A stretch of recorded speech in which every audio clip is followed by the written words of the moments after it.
কম্পিউটারে কাজ করার সময় মাউসের ব্যবহার আমরা প্রত্যেকেই করি, কিন্তু কম্পিউটারে একজন প্রকৃত দক্ষ হতে গেলে তোমাকে শুধু মাউসের ব্যবহার জানলেই হবে না, তার পাশাপাশি তোমাকে কিবোর্ড ব্যবহার করতে হবে।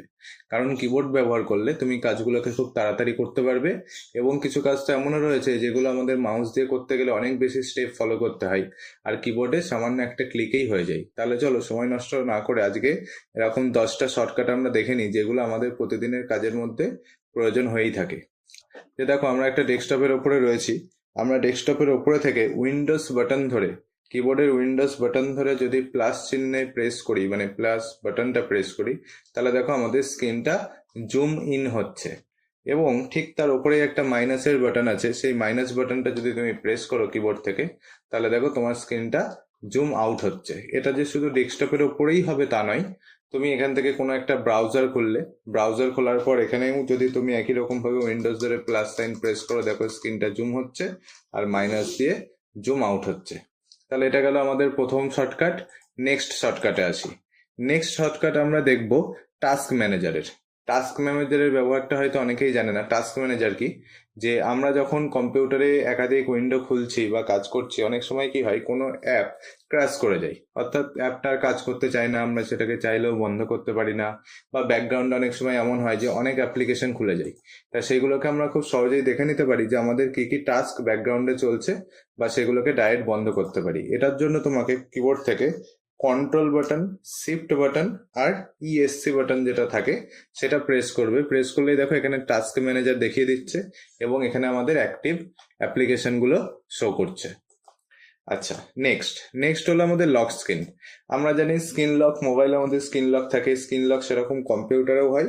আর স্ক্রিন লক করার শর্টকাট হলো উইন্ডোজ বাটন ধরে এল, তাহলেই দেখো তোমার স্ক্রিনটা লক হয়ে গেল। নেক্সট আমরা যেটাই আসছি, নেক্সট আমাদের শর্টকাট হলো রান উইন্ডো।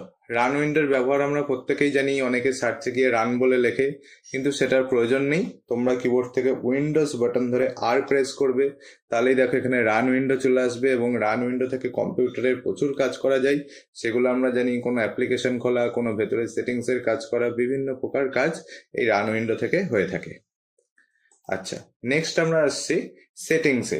কম্পিউটারে আমাদের অনেক সময় সেটিংসে বিভিন্ন প্রকার কাজ থাকে, তা সেই সেটিংসে যাওয়ার শর্টকাট হলো উইন্ডোজ বাটন ধরে আই। উইন্ডোজ বাটন ধরে তুমি যদি আই প্রেস করো, এখানে দেখো কম্পিউটারের সেটিংস চলে এলো। এখান থেকে তুমি ডিভাইস কি কানেক্ট করছো, নেটওয়ার্কের কাজ, গেমিং এর কাজ, টাইম, ডেট, আপডেট, সমস্ত রকম অপশনগুলো এর ভেতরেই পেয়ে যাবে। আচ্ছা, নেক্সট আমাদের কাজ হলো স্ক্রিনশট নেওয়া। স্ক্রিনশটটা তো আমাদের খুবই একটা কাজে লাগে, এটা জানো। মোবাইলে আমরা স্ক্রিনশট নিই, ঠিক একই রকম ভাবে কিন্তু তুমি কম্পিউটারও স্ক্রিনশট নিতে পারো। এটার জন্য তোমায় যেটা করতে হবে, কিবোর্ড থেকে উইন্ডোজ বাটন ধরতে হবে, ধরে দেখবে কিবোর্ডের ওপরে প্রিন্ট স্ক্রিন বলে একটা বাটন থাকে। এই প্রিন্ট স্ক্রিন বাটনটা প্রেস করবে, প্রেস করলেই কিন্তু স্ক্রিনশট নেওয়া হয়ে গেল। এইবার স্ক্রিনশট নেওয়া হওয়ার পরে স্ক্রিনশটটাকে আমরা কোথায় দেখতে পাবো, তো চলো দেখে নিই। প্রথমে আমরা দিস পিসিটাকে ওপেন করব। দিস পিসি ওপেন করার পর দেখো এখানে পিকচার নামে ফোল্ডার তৈরি হয়েছে। এই পিকচার ফোল্ডারটা ওপেন করবে, তার মধ্যে দেখো স্ক্রিনশট নামে একটা ফোল্ডার তৈরি হয়েছে। এই স্ক্রিনশট ফোল্ডারের মধ্যে আমরা যেটা স্ক্রিনশট এখনই নিয়েছি সেটাই চলে এসছে। এরকম তোমরা যত ইচ্ছে স্ক্রিনশট নিতে পারো। আচ্ছা, নেক্সট আমাদের শর্টকাট হলো কপি পেস্ট। কপি পেস্ট ভীষণ ইউজফুল। কপি পেস্ট, ধরো আমি এখানে একটা ফাইল রয়েছে, এই ফাইলটার আমি একটা কপি করতে চাই, বা দেখা গেল এখানে আমার এই ফোল্ডারটা রয়েছে, এটার একটা কপি করতে চাই। কপি করতে গেলে আমাদেরকে কিবোর্ড থেকে কন্ট্রোল ধরে সি প্রেস করতে হয়। কন্ট্রোল সি দিয়ে কপি হয়। কার্সারটাকে এক জায়গায় প্লেস করতে হয়। আমি একটা ফাঁকা জায়গায় ডেস্কটপের উপর ক্লিক করলাম, কন্ট্রোল ধরে ভি প্রেস করলাম, দেখো কপি হওয়ার পর সেটা কিন্তু পেস্ট হয়ে গেল। ওকে, কপি পেস্ট আমাদের ভীষণ কাজে লাগে। আচ্ছা, নেক্সট হলো অ্যাক্টিভ উইন্ডো ক্লোজ করা। অ্যাক্টিভ উইন্ডো ক্লোজ বলতে ধরো আমি এখান থেকে কোনো একটা ফাইলকে ওপেন করছি। সাপোজ ধরো আমি এই ওয়ার্ডের ফাইলটাকে ওপেন করলাম, যদি এটা পাসওয়ার্ড দিয়ে প্রোটেক্ট করা আছে আর আমার পাসওয়ার্ডটা খেয়াল নেই, তাই এটাকে যদি আমি বন্ধ করতে চাই, আমি কি করব, কিবোর্ড থেকে অল্ট ধরে F4 বাটন প্রেস করব, তাহলেই কিন্তু ফাইলটা দেখো বন্ধ হয়ে যাবে। Alt F4। বা ধরো তুমি এখান থেকে, আমি কম্পিউটার থেকে কোনো একটা ছবি যদি থাকে, আমি দেখি আছে কিনা আমার কম্পিউটারে কোনো পিকচার। না, কোনো পিকচার নেই। আমি একটু ব্রাউজারটাকেই ওপেন করছি। আমি ধরো গুগল ক্রোম ব্রাউজারটাকে ওপেন করলাম, বা এখানে গিয়ে আমি একটু ইউটিউবটা খুললাম। আমি এই উইন্ডোটাকে ডাইরেক্ট বন্ধ করতে চাই।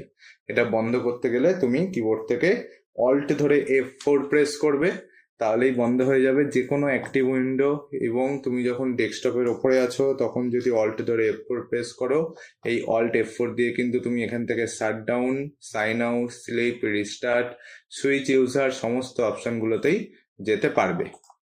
আচ্ছা, নেক্সট আমরা যেটা দেখবো যে নিউ ফোল্ডার তৈরি করা। দেখো, ফোল্ডার আমাদের সবসময় লাগে। কোনো ফাইল আমরা স্টোর করার জন্য ফোল্ডার ব্যবহার করি। ফোল্ডার বানানোর শর্টকাট হলো কিবোর্ড থেকে কন্ট্রোল